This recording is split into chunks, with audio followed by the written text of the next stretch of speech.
Just quickly, I think we were talking about the justification for the setbacks reduction. This is a screenshot of the fire chief's document. So A is all parcels shall provide a minimum 30-foot setback for all buildings. B, a reduction in the minimum setback shall be based upon practical reasons, which may include but not limited to parcel dimensions or size, topographical limitations, development density requirements, or other development patterns, and blah, blah, blah. So the justification given so far does not meet this requirement that shall be based upon.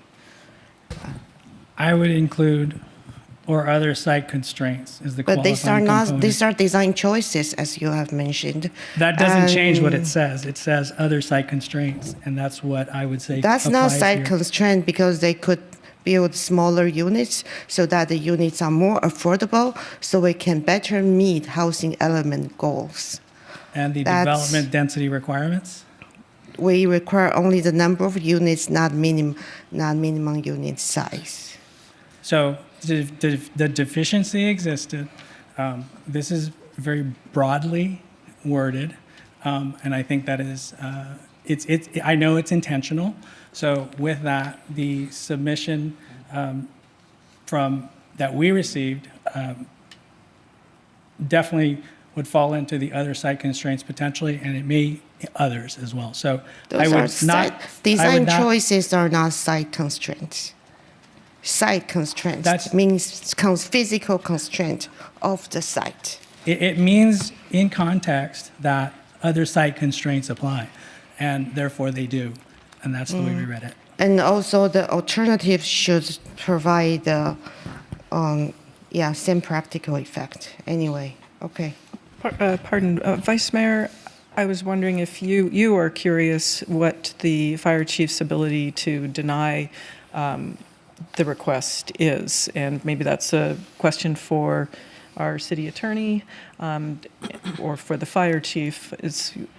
When can they deny? On what basis can they say this isn't a practical reason, or you actually don't need this, and I'm going to tell you why you don't need this? What can they do? I do think that would be a question for the fire chief. Because it's different from density bonus law and case law around that. This seems to be something different, where with density bonus law, like with them having 0 density bonus units, yet still expanding the project, there's some case law that we have to rely on there. But here, this is different. This is not density bonus law. This is something else. Yeah, I read that usually the applicant is supposed to provide the justification to show that there are practical reasons, site constraints, and in this case, they can provide comparative study of different configuration and say that, this other configuration somehow is not feasible with site constraints. But I don't think that requirement has been met. Is that under the density bonus law? No, under this language.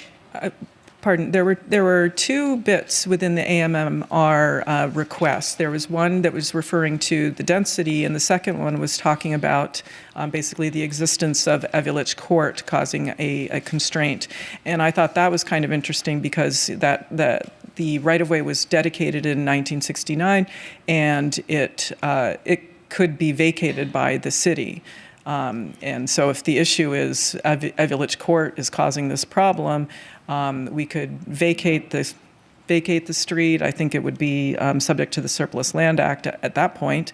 But it seems like there was an alternative there.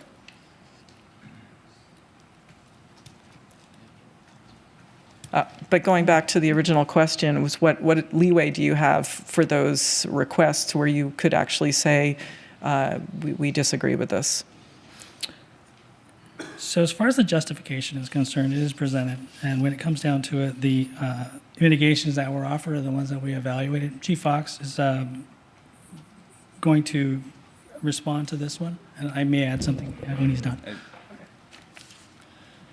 I know you're really looking for us to focus on the justification from the applicant, but the fact of the matter is that our focus is on the second half of that 1276, and we're focused on, are they providing the same practical effect by reducing structure-to-structure ignition? So, as we stated before, the design choice is that of the applicant, and that is not our focus. So we do not weigh in on questions like, can the project be modified in such and such way to meet the effect? And I know that's what you're asking, but the reality is that for our process is to not evaluate those design constraints, and our process is to make sure that the justification used is meeting the intent of both that structure-to-structure ignition reduction and the definition of same practical effect. So that's what we're focused on. We don't weigh in on whether the justification listed by the applicant is warranted through a study, which I know is what you're asking for, or what the Vice Mayor was asking for. Okay, sort of. Is there ever a level of request that would be deemed unreasonable, such that they want to go down to 4 feet and they've got this special material that is super flame resistant, and they don't even need to have a sprinkler there, and they're not going to put any windows? Is there any request that becomes too unreasonable?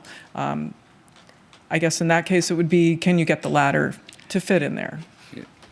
Yeah. So we exception requests are new for the city of Cupertino because of the newly adopted very high fire hazard severity zones. However, they're not new in the other jurisdictions that we serve. So we do see a number of exception requests in those other jurisdictions.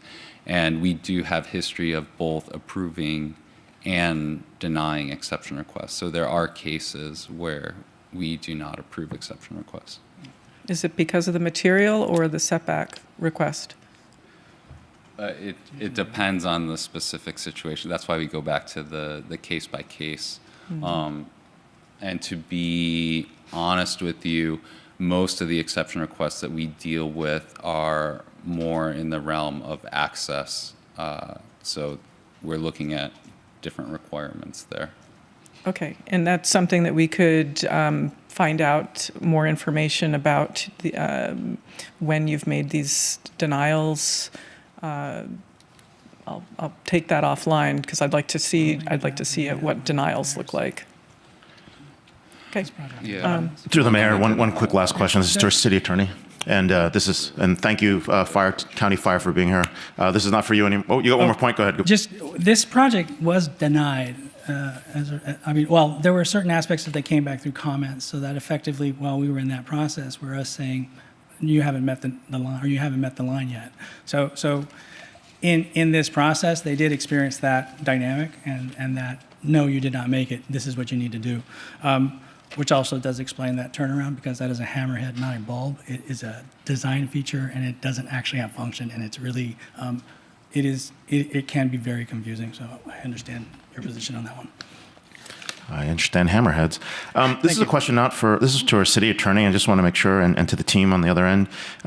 So from what I understand, normally 4291 is at the permit stage, and under AB 130, it's required to exempt us from CEQA. So what do we do if we didn't get an evaluation on 4291? How do we exempt it from CEQA? Or look at it to consider exemption from CEQA?